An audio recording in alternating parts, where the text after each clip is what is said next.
ಮತ್ತೆ. Welcome back to my mini blog. So ಬೆಳಗ್ಗೆ ಎದ್ದ ತಕ್ಷಣ ಎಲ್ಲರೂ ಕೂಡ ಕಾಫಿ ಕುಡ್ಕೊಂಡು ಕೂತಿದ್ದು, ಮತ್ತು ನಮ್ಮ ಚಿಕ್ಕಪ್ಪ ಕ್ರಿಕೆಟ್ ಮ್ಯಾಚ್ಗೆ ರೆಡಿಯಾಗಿ ಹೋಗ್ತಾ ಇದ್ದಾರೆ. ನಮ್ಮೂರಲ್ಲೇ ಕ್ರಿಕೆಟ್ ಮ್ಯಾಚ್ ಇದೆ. ಸೊ ಹಾಗಾಗಿ ಎಲ್ಲರೂ ಕೂಡ ಬೇಗನೆ ತಿಂಡಿ ಮಾಡಿಕೊಂಡು ನಮ್ಮ ಮನೆ ನನಗೆ ತಿಂಡಿ ತಿನ್ನಿಸ್ಕೊಂಡು ಎಲ್ಲರೂ ಕೂಡ ಹೋಮಿನಿ ಗಾಡಿನ ಹತ್ಕೊಂಡು ಹೋದು. ಒಂದು ಗಾಡೀಲಿ 4-5 ಜನ ಹೋಗ್ಬೋದು, ಬಟ್ ನಾವೊಂದು 20 ಜನ ಹೋಗ್ತೀವಿ ಒಂದು ಗಾಡೀಲಿ.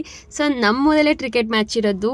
ಒಂದೇ ಊರು, ಒಂದು 7 ಟೀಮ್ ಇತ್ತು. ಯಾರು ಗೆಲ್ತಾರೆ ಅಂತ ನೋಡೋಕೆ ಇಡೀ ನಮ್ಮ ಊರೇ ಬಂದು ನೋಡ್ತಾ ಇದ್ದು. ಒಂಥರ ಖುಷಿ. ತಮಾಷೆಗೆ ಮಾತಾಡ್ತಿದ್ದವರು ಕೊನೆಗೆ ಮೂಗು ಚುಚ್ಚೋಣ ಅಂತ ಹೇಳಿ ಕರ್ಕೊಂಡು ಬಂದೇ ಬಿಟ್ಟರು. ಎಷ್ಟು ಬೇಡ ಅಂತ ಹೇಳಿದ್ರು ಕೇಳಲೇ ಇಲ್ಲ, ಚುಚ್ಚಿಸ್ಕೊಬ್ಲೇಬೇಕು ಅಂತ ಹೇಳಿ. ಇನ್ನು ಬಿಟ್ಟಿದ್ರೆ ನಮ್ಮಮ್ಮ ನನಗೆ ಹೊಡೆದೇ ಬಿಡೋರೇನೋ. ಕರ್ಕೊಂಡು ಬಂದು ಕೊನೆಗೂ ನನಗೂ ಮತ್ತು ನಮ್ಮ ಚಿಕ್ಕಮ್ಮನ ಮಗಳಿಗೂ ಚುಚ್ಚಿಸೇ ಬಿಟ್ಟರು. ಬಟ್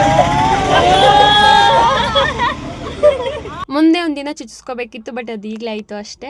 ಸೊ ಎಲ್ಲರೂ ಕೂಡ ಎಂಜಾಯ್ ಮಾಡ್ತಿದ್ದಾರೆ. ನಮ್ಮ ಚಿಕ್ಕಪ್ಪ ಕ್ರಿಕೆಟ್ ಮ್ಯಾಚಲ್ಲಿ ನಡೆದಿದ್ದು ಕಾಮಿಡಿ ಹೇಳ್ತಾಯಿದ್ರು, ಬಟ್ ಎಲ್ಲ ನಗ್ತಾ ಇದ್ದೆ. ನಾಳೆ ಬೆಳಗ್ಗೆ ನಾನು ಡ್ಯೂಟಿಗೆ ಹೋಗ್ಬೇಕಲ್ಲ ಅಂತ ಬೇಜಾರಾಗ್ತಾ ಇದ್ದೆ. ನೆಕ್ಸ್ಟ್ ವಿಡಿಯೋನ ನಾನು ಬೆಂಗಳೂರಲ್ಲಿ ಸ್ಟಾರ್ಟ್ ಮಾಡ್ತೀನಿ. ಥ್ಯಾಂಕ್ ಯು ಸೋ ಮಚ್ ನೋಡಿದ್ದಕ್ಕೆ. Love you.